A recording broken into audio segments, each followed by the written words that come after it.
Puji Tuhan. Bapak Ibu Saudara yang dikasihi oleh Tuhan, hari ini saya ingin membagikan firman Tuhan.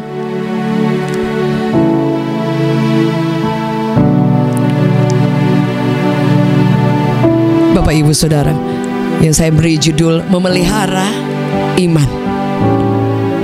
Saudara, firman Allah berkata bahwa kehidupan kita adalah hidup karena percaya kepada Tuhan. Hidup karena kita berjalan bersama dengan Yesus yang tidak kelihatan, tapi kita percaya Dia ada. Dalam Ibrani dikatakan iman itu adalah sesuatu yang belum ada dasarnya, tidak ada fondasinya, tapi kita percaya. Iman itu adalah sesuatu yang kita belum terima, tetapi kita bisa meyakini bahwa Tuhan itu bekerja di belakang layar, dan kita mempercayai satu pribadi yang tidak kelihatan, tapi kita percaya. Sebab itu salah satu arti kata daripada percaya yaitu pisteo. Itu adalah sesuatu yang tidak ada kenyataannya, tapi kita menyandarkan hidup kita kepada sesuatu itu. Dan jadi kalau iman kepada Tuhan artinya iman yang kita tidak melihat secara fisik Yesus itu, tapi kita menyandarkan hidup kita kepada pribadi yang tidak kita lihat itu. Dan kita percaya bahwa Dia itu ada, Dia itu nyata.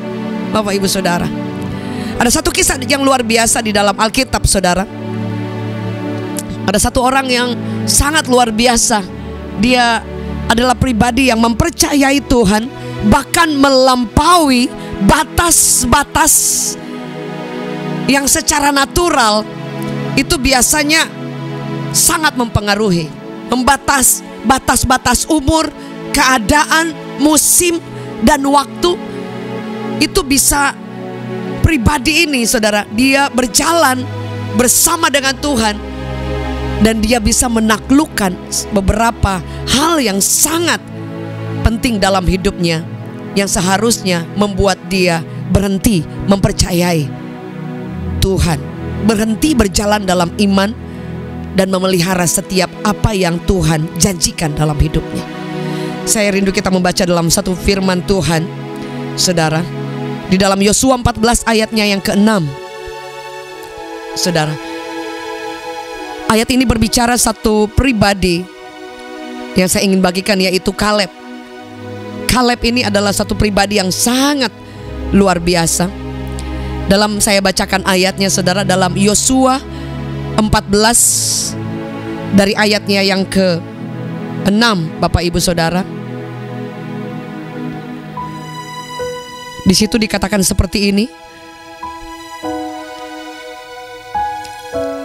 Bani Yehuda datang menghadap Yosua. Jadi Kaleb menaklukkan Hebron di usia tua pada saat itu.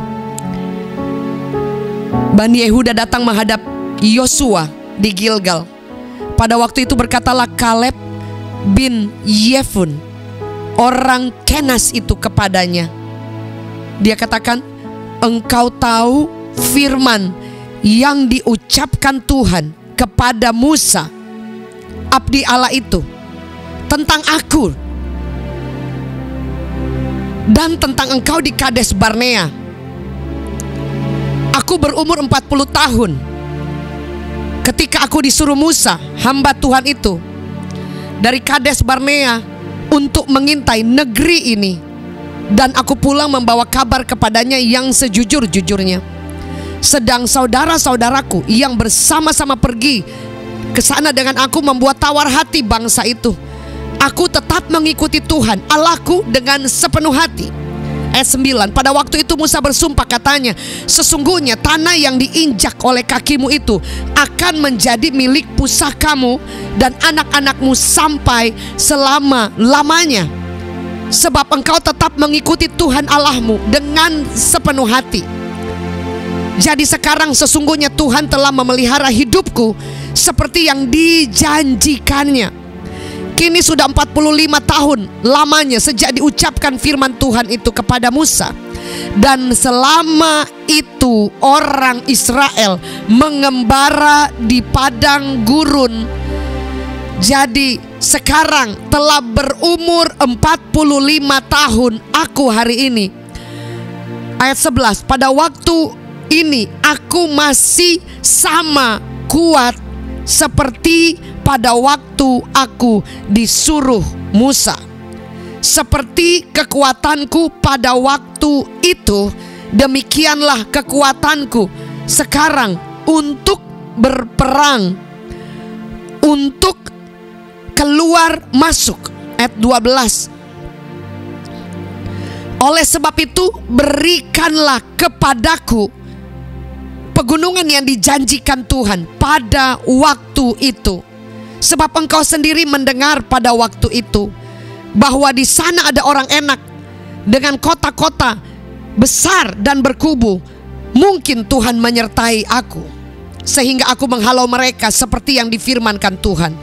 Lalu Yosua memberkati Kaleb bin Yefun, dan diberikannya Hebron kepadanya menjadi milik pusakanya. Itulah sebabnya Hebron menjadi milik pusaka Kaleb bin Yefnu orang Kenas itu sampai sekarang ini, karena ia mengikuti Tuhan Allah Israel dengan sepenuh hati. Ayat 15, nama Hebron dahulu ialah Kiryat Arba. Arba ialah orang yang paling besar di antara orang enak. Dan amanlah negeri itu dan berhenti. Amanlah negeri itu berhenti berperang. Saudaraku yang kekasih, ini kisah yang sangat luar biasa, Bapak Ibu Saudara yang dikasihi oleh Tuhan. Ini kisah ketika Kaleb, saudara. Suatu waktu kita tahu bersama ketika Kaleb dan Yosua diutus untuk pergi menaklukkan, dikatakan di sana ada banyak raksasa, banyak orang enak, banyak hal-hal yang menakutkan. Kalau saudara baca di ayat pasal-pasal sebelumnya. Dan Yosua berkata dalam ayat 6 itu, dia sedang katakan kepada Yosua, dikatakan Bani Yehuda datang menghadap Yosua di Gilgal. Pada waktu itu berkata Kaleb orang Yefnu orang Kenas itu kepadanya, dia katakan kepada Yosua, diingatkan, engkau tahu kan firman yang diucapkan Tuhan kepada Musa, dan itu berbicara tentang aku, dikatakan, dan engkau, dikatakan, dan dia bilang pada waktu itu aku berumur 40 tahun ketika Musa menyuruh.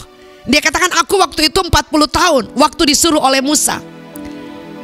Dan kemudian untuk mengintai, dan aku pergi membawa kabar sejujur-jujurnya bahwa di sana itu ada orang-orang yang menakutkan, orang enak. Orang enak itu sejenis raksasa yang sangat menakutkan dan sangat besar. Tapi ternyata dia katakan seperti ini, saudara-saudaraku yang lain itu pergi dan membawa kabar yang menakutkan, membawa kabar yang membuat bangsa itu menjadi tawar hati. Tetapi aku tidak, dia bilang.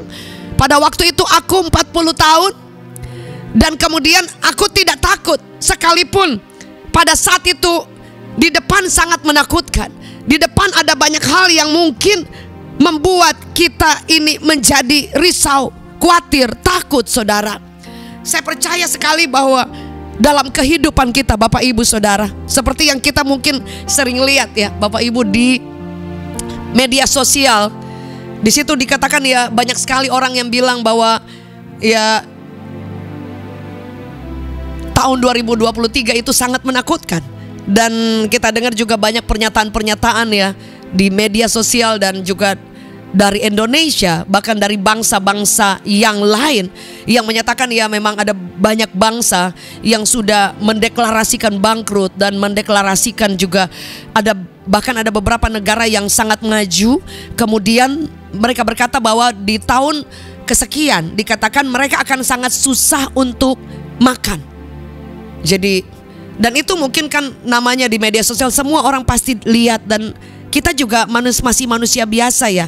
Jadi ada takut, ada bingung. Jangankan kita baru mengakhiri 2022, saudara, belum masuk 2023 kita sudah mulai ciut pastinya, Bapak Ibu Saudara. Belum ditambah dengan berbagai hal yang lain, dengan berbagai informasi-informasi yang sangat mungkin membuat kita takut. Tapi Bapak Ibu, Alkitab ini mencatat dengan jelas bahwa Kaleb itu dia katakan berita-berita yang dia lihat itu memang sangat menakutkan. Dan berita yang jelas itu memang dia katakan bahwa ada hal yang sangat menakutkan ada di depan. Saudara, kalau kita tahu ayat pasal-pasal selanjutnya, dia katakan memang benar ada orang enak, ada yang menakutkan, tetapi dia katakan dia percaya bahwa mereka bisa menaklukkan daerah itu. Jadi intinya bahwa ketakutan ada, masalah ada banyak hal di depan kita yang mungkin kita takuti. Tetapi Bapak Ibu Saudara, siapa yang kita sembah? Tuhan yang berjanji. Apa yang dilakukan oleh Kaleb? Kaleb itu memelihara janji Tuhan melebihi batas umurnya. Saudara ya, jadi dari 40 tahun, ayat selanjutnya kalau kita lihat dia katakan, saudara, di ayat 10, jadi sekarang sesungguhnya Tuhan telah memelihara hidupku seperti yang dijanjikannya. Kini sudah 45 tahun lamanya sejak diucapkan Tuhan firman itu kepada Musa. Dan selama itu bangsa Israel ada di padang gurun. Padang gurun itu Bapak Ibu, hal yang panas, tidak ada sesuatu yang enak, saudara. Saya beberapa kali pergi ke Israel, dan kalau di padang gurun itu tidak ada sesuatu yang bisa dilihat, saudara. Di padang gurun itu kalau cari air itu nanti ada sumbernya, ada oase di situ, baru kemudian ada air. Dan di situ tidak banyak tanaman atau tumbuh-tumbuhan, apalagi kalau memang yang gersang sekali itu memang tidak ada sama sekali. Artinya dalam hidup kita kadang tidak ada sesuatu yang kita harapkan dan kita punya dasar untuk kita percaya. Bapak Ibu, seperti padang gurun, dikatakan bangsa Israel itu selama itu ada di padang gurun. Tapi dia katakan dia sudah 45 tahun lewat, jadi sudah 85 tahun. Ayat 11, pada waktu itu aku masih sama kuat seperti pada waktu aku disuruh Musa. Seperti itu juga kekuatanku pada waktu itu, saudara, untuk berperang, keluar dan masuk, saudara. Jadi ternyata bahwa dia katakan bahwa sudah 45 tahun sejak janji itu diberikan. Bapak Ibu, dia katakan tetap sama, aku mempercayai Tuhanku. Bapak Ibu Saudara, perjalanan yang jauh, perjalanan yang panjang kadang membuat kita lelah, kadang membuat kita berpikir Tuhan ada di mana. Saudara, saya ada ibadah online dan banyak sekali yang doa, permohonan doa masuk. Sedih kalau ngelihatnya Bapak Ibu Saudara. So itu saya percaya rumah sakit adalah salah satu tempat di mana ada banyak orang bertemu Tuhan. Saya dikirim kabar orang-orang yang sakit, orang-orang yang, ada seorang ibu dia bilang seperti ini bahwa, aduh kenapa anak saya tidak sadar-sadar ya, tolong bantu doa pastor, tolong bantu doa. Aduh, dia kirim foto yang sedang dia lihat, saudara. Dan ada banyak juga yang lain yang mengirimkan yang dalam kondisi kritis dan sebagainya. Dan ada banyak juga kesaksian yang saya dengar, mereka disembuhkan, mereka ditolong Tuhan, mereka dikuatkan imannya. Bapak Ibu Saudara, dan saya percaya, saudara, rumah sakit adalah salah satu tempat di mana ada banyak orang berjumpa dengan Tuhan. Karena di sana mereka, di titik-titik terendah mereka. Tapi saya percaya ada orang-orang yang dikirim oleh Tuhan lewat jasa untuk memberi kekuatan, melayani mereka. Dan saya percaya kasih Tuhan itu akan mengunjungi setiap orang. Bapak Ibu Saudara yang kasih oleh Tuhan. Dan saya percaya dalam kehidupan kita pun ada banyak hal yang kita bisa membuat kita lemah. Saya ketemu dengan beberapa anak muda, banyak saudara yang mereka tadinya mereka cinta Tuhan, keluarga yang cinta Tuhan, tetapi ada banyak hal yang di depan mereka yang mereka hadapi, orang tua mereka berpisah. Anak-anak ini, anak-anak yang sudah tahu Tuhan, tapi kenyataannya kan memang di depan seperti itu. It's not easy. Tapi saya ketemu dengan anak-anak ini dan saya memberikan semangat kepada mereka. Saya katakan bahwa bukan berarti janji Tuhan itu gagal. Terus pandang Tuhan. Engkau akan melihat Tuhan itu bekerja di belakang layar.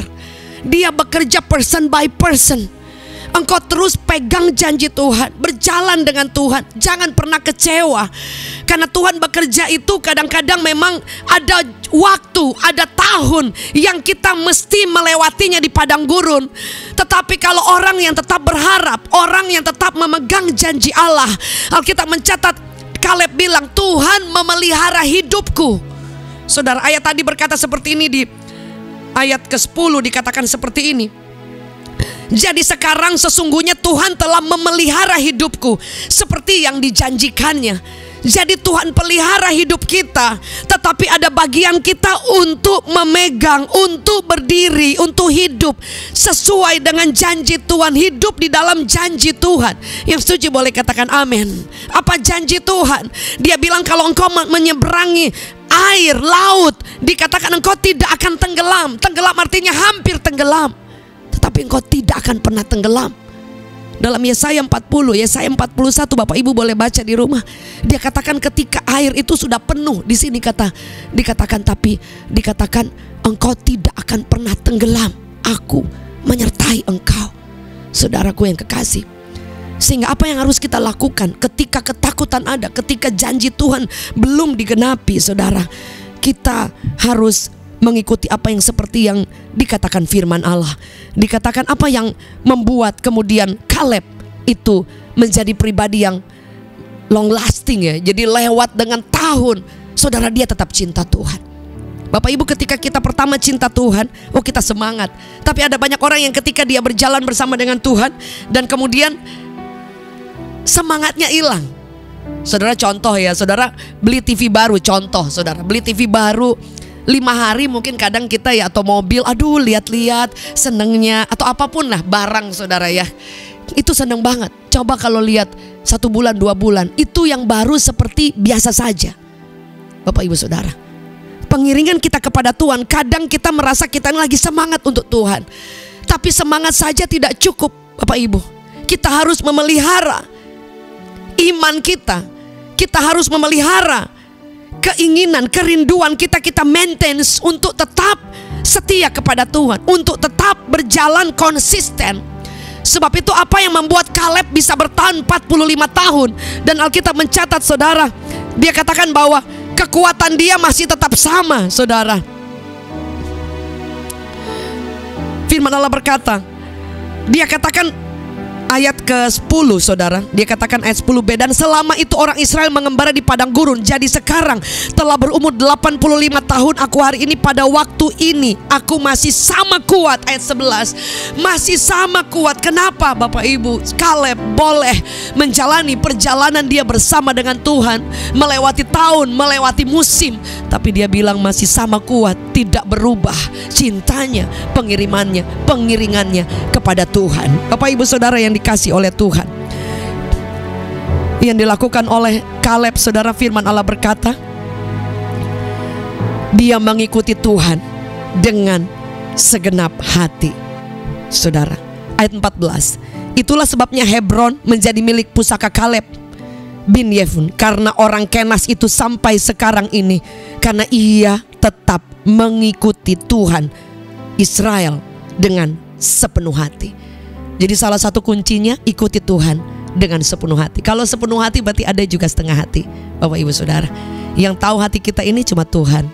Kita ikut sungguh-sungguh atau sepertiga atau separoh, yang tahu itu cuma Tuhan. Kalau ikut Tuhan karena kita memang memang kita ada janji Tuhan yang Tuhan berikan. Tapi berbeda ketika kalau kita ikut Tuhan tapi karena kita mencintai Tuhan. Kita ikut Tuhan dengan sepenuh hati, tidak ada yang tersisa. Bapak Ibu, engkau akan melihat ada tangan kekuatan Allah yang akan memelihara setiap hidup kita. Orang bisa jatuh, bisa. Orang bisa kehilangan semangat, bisa. Orang bisa kehilangan pegangan, bisa. Orang bisa kecewa dengan Tuhan, bisa banget Bapak Ibu Saudara. Orang bisa lelah, burn out ikut Tuhan, bisa. Karena kita semua terbatas. Tapi apa yang membuat kita tidak terbatas? Keputusan kita untuk mengikut Tuhan sepenuh hati, bukan setengah. Saudara, keputusan kita itu akan memampukan kita untuk sungguh-sungguh berjalan bersama dengan Tuhan dan tidak akan pernah lelah. Bapak Ibu Saudara, apa yang harus kita lakukan supaya kita boleh mengikuti Tuhan dengan sepenuh hati? Bapak Ibu Saudara, memelihara cinta kita ini kepada Tuhan. Saudara, sebagai contoh, ada orang yang menikah. Saya menikah 25 tahun lebih, ya saudara ya. Dan kalau pertama menikah pastilah kita baru pacaran aja udah ada getaran-getaran ya, listrik. Tapi setelah itu listriknya hilang Bapak Ibu. Yang ada bayar listrik ya kan, yang ada bayar macam-macam saudara ya. Jadi apa yang akan saya lakukan ketika membangun keluarga untuk berjalan bersama dengan Tuhan dan dengan kepercayaan yang diberikan oleh Tuhan membangun sebuah keluarga? Ada tanggung jawab saya. Cinta itu bukan lagi getaran yang listrik-listrik, tapi lebih kepada tanggung jawab, kesetiaan, pandangan yang jauh, melihat jauh ke depan. Saya ingat mama saya pernah bilang dulu, mama saya tuh mempertahankan supaya anak-anak itu bisa sampai umur kita bisa punya keluarga. Saudara, dalam perjalanan keluarga ada ups and down, ada kesulitan, ada titik terendah, ada juga Tuhan bawa di puncak gunung yang tinggi. Dan kalau perjalanan yang cukup lama saudara ya, cinta kita tuh bisa kemudian berubah. Ya tetap saudara, ada orang tanya tetap jatuh cinta yang kayak dulu Bapak Ibu Saudara. Ya itu tetap ada, tetapi bentuknya itu berbeda. Kalau cuman karena cinta karena nafsu atau karena sesuatu yang itu berbeda Bapak Ibu Saudara. Tapi lebih kepada kasih, tanggung jawab, dan kepada cinta yang sudah kita ikrarkan sampai maut memisahkan. Dan itu tidak hanya terjadi ketika oh ya kita ketemu kemudian ngobrol, enggak. Itu juga ada part kita juga ada effort, ada sesuatu sacrifice di dalamnya untuk kita mempertahankan, untuk kita memperjuangkan itu Bapak Ibu Saudara. Tapi bukan lagi kayak getaran-getaran saudara. Ada teman saya dia pegangan tangan terus mau ke jalan, pokoknya nggak berhenti saudara ya. Sangat romantis sekali. Tapi at the end saya dengar mereka juga ngalamin masalah. Karena bukan hanya itu. Nah, media sosial itu bisa menunjukkan sesuatu yang keren-keren semua. Ya kan saudara, jangan juga iri ngelihat aduh kok mereka romantis sekali, karena mereka tidak pernah untuk post ketika mereka lagi berantem. Mereka tidak pernah post ketika mereka the lowestnya mereka. Mereka tidak pernah post ketika mereka lagi saling jengkel-jengkelan. Yang mereka post romantisnya saudara ya. Lagi pegangan, lagi peluk, lagi cium, lagi makan bareng dan sebagainya. Semua yang bagus yang mereka post. Mereka tidak pernah share yang ketika mereka dalam keadaan yang kurang baik saudara.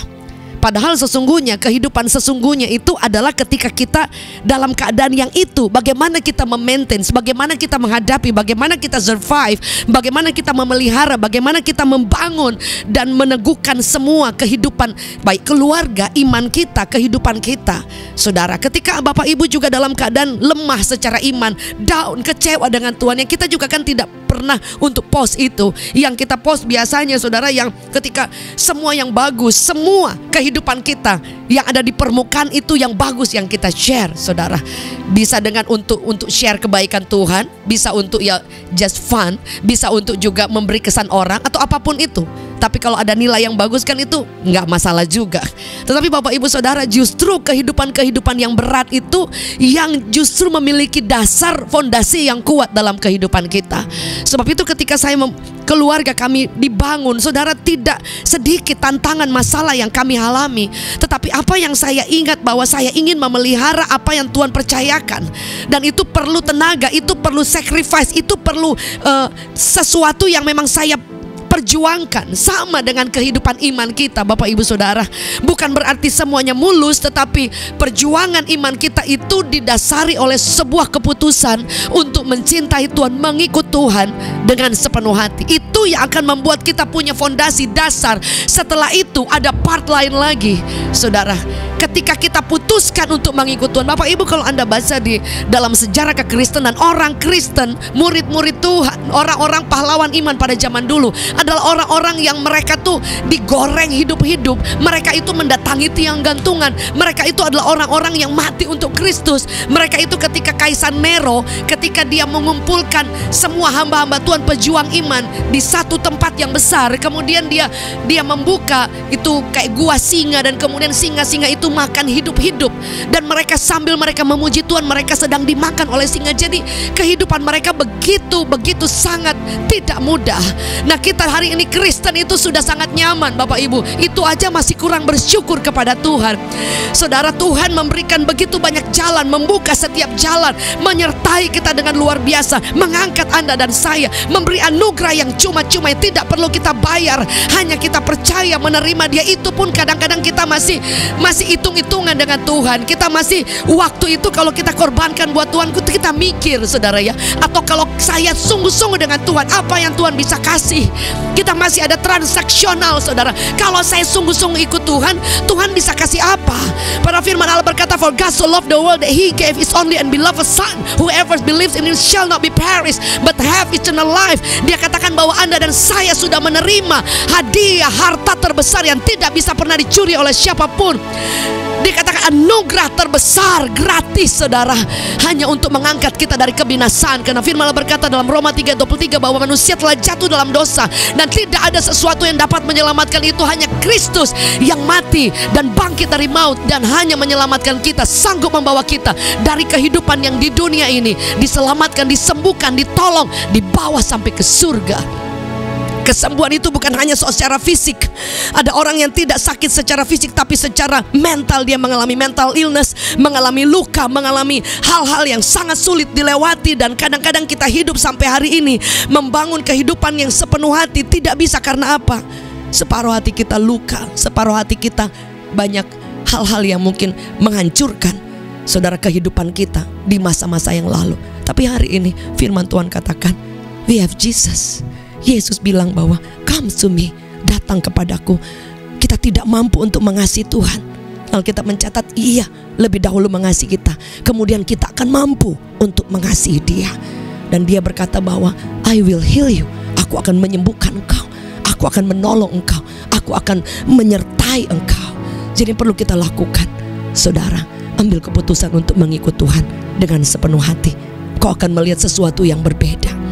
Dan kemudian apa yang berikutnya saudara, yang dikatakan firman Tuhan, dia katakan bahwa Kaleb mengikut Tuhan dengan sepenuh hati. Itu yang membuat dia kemudian aplikasinya, dia tetap percaya, dia tidak gentar.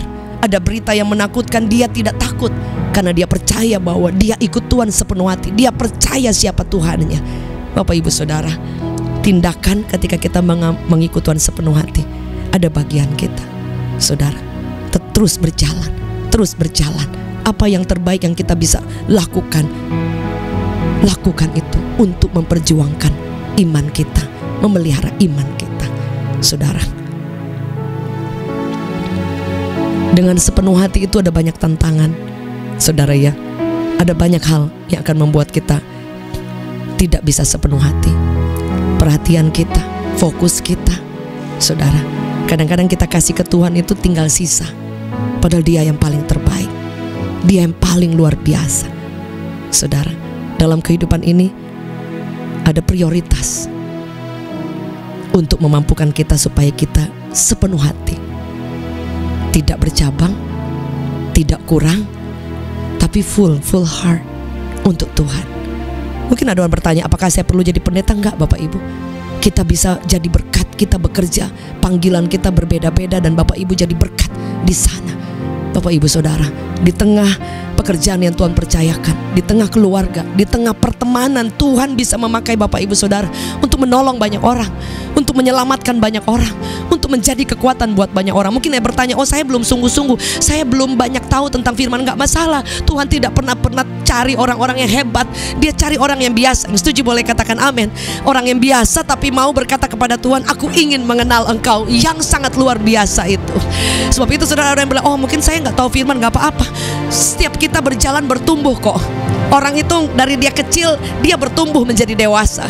Sama iman kita pun, kita mungkin anak-anak, saya pun bertumbuh sampai hari ini. Saya nggak bilang saya udah hebat, no. Saya bertumbuh sampai hari ini, mengenal salah, kurang, ada hal yang masih kurang, ubah lagi, cinta Tuhan lagi, sungguh-sungguh lagi. Kadang lemes, capek, atau lelah, ya burn out, tapi bangkit lagi. Itu keputusan yang membuat saya bangkit juga ya, karena keputusan saya pernah mengambil keputusan. Saya deklarasikan, saya janji sama Tuhan, saya ikut Engkau dengan dengan sepenuh hati, yang membuat ketika saya ingin lemah dan ingin meninggalkan Tuhan, atau lemah dan ingin lepas dari setiap apapun, saya ingat saya pernah janji. Yang saya janjikan bukan kepada manusia yang saya bisa bohongin, saudara. Saya janji kepada Tuhan, dan firman Allah berkata setiap deklarasi kita itu surga melihatnya, dan Dia tidak pernah tidak menyertai kita. Alkitab mencatat bahwa Tuhan menyertai Kaleb. Dia memelihara hidup Kaleb karena Dia tahu Kaleb mengambil keputusan untuk mengikut Tuhan dengan sepenuh hati. Jadi orang yang mengikut Tuhan dengan sepenuh hati, engkau akan dipelihara Tuhan, engkau akan dijaga Tuhan, engkau tidak akan ditinggalkan. Alkitab mencatat berkali-kali orang benar jatuh, diangkat kembali, tidak pernah tergeletak ketika engkau mengambil keputusan, aku tidak akan pernah melepaskan tanganku untuk berjalan bersama dengan Tuhan. Dan apa yang dilakukan supaya kita mengikut Tuhan dengan sepenuh hati? Bapak Ibu Saudara, ingat bahwa jadikan hidup kita ini sungguh-sungguh sepadan dengan setiap janji Allah. Ada orang yang berkata ya dia hanya pegang janji Tuhan. Mana janji Tuhan? Padahal Alkitab mencatat bahwa ribuan janji Tuhan dalam Alkitab. Saudara, ada 8.800, ada banyak lebih dari itu janji-janji Tuhan. Tapi jangan salah Bapak Ibu, ada juga part kita untuk memelihara janji Tuhan itu, supaya kita berjalan bersama dengan Tuhan. Kan Tuhan janji kepada Kaleb, Dia bilang, aku akan memberikan kepada engkau tempat milik pusaka. Saudara, jadi Tuhan janji kepada Kaleb. Sebab itu dia percaya. Sebab itu Kaleb percaya bahwa janji Tuhan itu tidak mungkin ingkar. Saya katakan di awal, ada anak-anak yang keluarganya mengalami hal yang kurang baik. Tapi hari ini saya banyak melihat anak-anak yang luar biasa ini. Mereka mengalami Tuhan dahsyat. Mereka tidak kecewa dengan Tuhan, dan mereka berjalan bersama dengan Tuhan. Saya percaya janji Tuhan tidak akan pernah gagal. Yang percaya boleh katakan amin. Janji Tuhan tidak akan pernah gagal. Dalam Ayub 42 ayat 1 dan 2, kalau Bapak Ibu boleh baca di rumah, dikatakan bahwa Ayub bilang begini, bahwa aku tahu bahwa rancanganmu tidak akan pernah gagal. Dan itu yang harus kita percayai Bapak Ibu Saudara. Dikatakan yang perlu kita lakukan yang kedua, yaitu belajar hidup dalam janji Tuhan. Bukan hanya kita meminta janji itu digenapi, saudara, tapi kita juga harus melakukan bagian kita, part kita. Saudaraku yang kekasih, firman Allah berkata seperti ini, saudara. Ketika kita ingin hidup sesuai janji Tuhan, biasanya kita akan lebih kepada klaim, ya. Kalau saudara pernah tahu ada orang-orang yang selalu janji Tuhan diklaim, nggak salah Bapak Ibu. Tetapi ada saatnya saudara, tanpa kita klaim janji Tuhan aja, Tuhan hanya ingin kita hidup sesuai apa yang Tuhan mau, nggak? Saudara, ada orang kan dia pegang janji Tuhan, dia klaim, tapi kita melakukan apa yang Tuhan mau, nggak? Bapak Ibu Saudaraku yang kekasih. Jadi kadang kita menuntut Tuhan, tetapi kita tidak melakukan bagian kita, Bapak Ibu Saudara. Dalam Yohanes 14 ayat 21, di situ seperti dikatakan firman Tuhan. Dikatakan, kalau kita mengasihi Tuhan dan melakukan setiap perintah Tuhan. Apa yang Tuhan bilang di sini? Ada banyak sekali saudara, tapi saya hanya baca beberapa ayat saja. Yohanes 14 ayatnya ke-21. Di situ dikatakan seperti ini, saudara. Barang siapa memegang perintahku dan melakukannya. Jadi kita pegang perintahnya dan melakukannya. Dialah yang mengasihi aku. Barang siapa mengasihi aku, ia akan dikasihi oleh Bapakku, dan aku akan mengasihi dia dan akan menyatakan diriku kepadanya. Jadi firman Tuhan bilang kalau kita pegang perintah Tuhan dan kita lakukan, saudara, maka kita ini disebut orang yang mengasihi Tuhan, dan Tuhan mengasihi kita. Kalau Tuhan mengasihi kita, apa yang Dia janjikan Dia akan kasih, Bapak Ibu Saudara, itu udah pasti. Tapi kadang kan kita selalu pegang klaim, Tuhan mana janji Engkau? Engkau berjanji, ada banyak yang kita pegang, tapi kok kayaknya nggak kelihatan gitu saudara ya. Dan kita mulai selalu menuntut Tuhan. Tapi kita lupa kita ada part, ada bagian kita Bapak Ibu. Ada satu dalam aplikasi sehari-hari, ketika kita minta supaya Tuhan, doa aku ini supaya jangan sampai terhalang. Tapi ternyata kita ada bagian kita yang kita belum selesaikan. Contohnya, Tuhan bilang ampunilah supaya engkau diampuni. Itu hal yang sangat sederhana. Sebab itu jangan kita pikir janji Tuhan pegang. Kita cek dulu, kita lakukan gak firman-Nya, perintahnya. Firman Tuhan bilang kalau kita tidak mengampuni orang, kita tidak akan diampuni. Saudara, Yesaya 59 ayat 1 dan 2, Tuhan itu tidak tuli, tidak buta. Dia dengar doa kita. Tapi yang memisahkan kita dengan Tuhan itu karena dosa. Nah, kalau kita tinggal dalam kepahitan, dalam sakit hati, luka lama gak sembuh, yang kita gak mau bereskan di hadapan Tuhan, kita gak mau mengampuni. Bapak Ibu, bagaimana Tuhan bisa mengampuni kita? Bagaimana doa kita bisa dijawab? Saudara, sebab itu dalam hidup saya secara pribadi, saya selalu ingin evaluasi. Tuhan, saya kurang apa ya? Saya tahu masih banyak kurang. Saudara, dalam hidup saya banyak juga dikecewakan oleh orang. Tapi saya ingat, saya tidak mau dosa saya tidak diampuni, kesalahan saya juga yang Tuhan sudah ampuni, dan kemudian ya kita setiap hari masih ada kekurangan. Jangan sampai doa saya terhalang. Jadi saya ambil keputusan, saya forgive, saya mengampuni sekalipun sulit. Karena saya tahu bahwa kalau saya berseru, saya tidak mau ada penghalang. Bapak Ibu Saudara, sebab itu kalau kita ada janji Tuhan belum digenapi, coba kita cek, kita pegang janji Tuhan, kita hidup di dalamnya atau tidak, Bapak Ibu Saudara. Jadi ada banyak sekali hal yang Tuhan mau supaya kita hidup sesuai dengan janji-janji itu. Jadi bukan hanya kita paksa Tuhan, ya kan? Bukan hanya kita pegang janji Tuhan, tapi kita lakukan perintah Dia atau tidak, saudara. Karena itu dua arah. Contoh sekali yang sederhana. Kalau ada orang mau beli rumah, biasakan yang penjual dan pembeli, dia akan ada agreement di sana.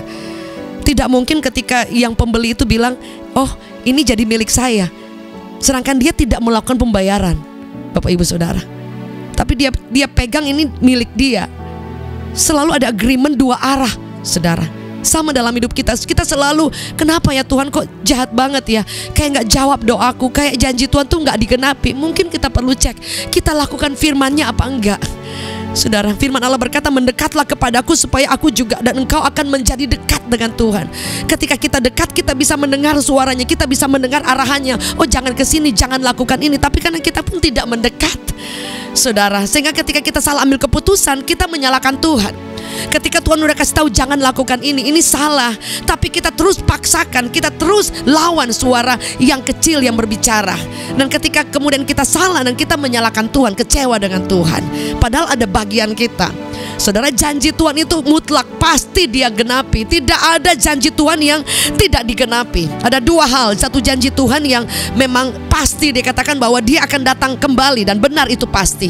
Kita siap atau tidak siap, Dia akan datang kembali. Yang kedua, janji Tuhan itu pasti digenapi kepada setiap orang percaya yang mengasihi dan hidup memelihara imannya berjalan bersama dengan Tuhan. Bilangan 23 ayat 19, Allah bukanlah manusia sehingga Ia berdusta, bukan anak manusia sehingga Ia menyesal. Masakan Ia berfirman dan tidak melakukannya, masakan Ia berbicara dan tidak menepatinya. Jadi bagian yang terakhir yang saya katakan tadi, yang pertama, kita saudara hidup sesuai dengan sepenuh hati kita ikut Tuhan. Dan yang terakhir, bagaimana kita hidup memelihara iman kita. Kita harus berjalan antara janji Tuhan dan bagian kita melakukan apa yang menjadi perintah Tuhan, supaya ketika kita berjalan dengan sepenuh hati, itu akan menolong kita memelihara iman kita, supaya kita bukan hanya meminta kepada Tuhan dan pegang janji Allah supaya kita beriman kepada Tuhan, percaya, tapi bagian kita, part kita, apakah kita sungguh-sungguh juga menjaga itu, memelihara itu, saudara.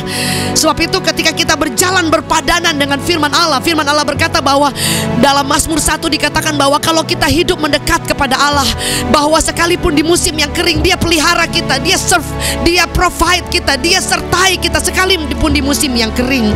Firman Allah berkata dalam Mazmur 89, saudara, dikatakan, aku akan memelihara kasih setiaku bagi dia untuk selama-lamanya, perjanjianku teguh bagi dia.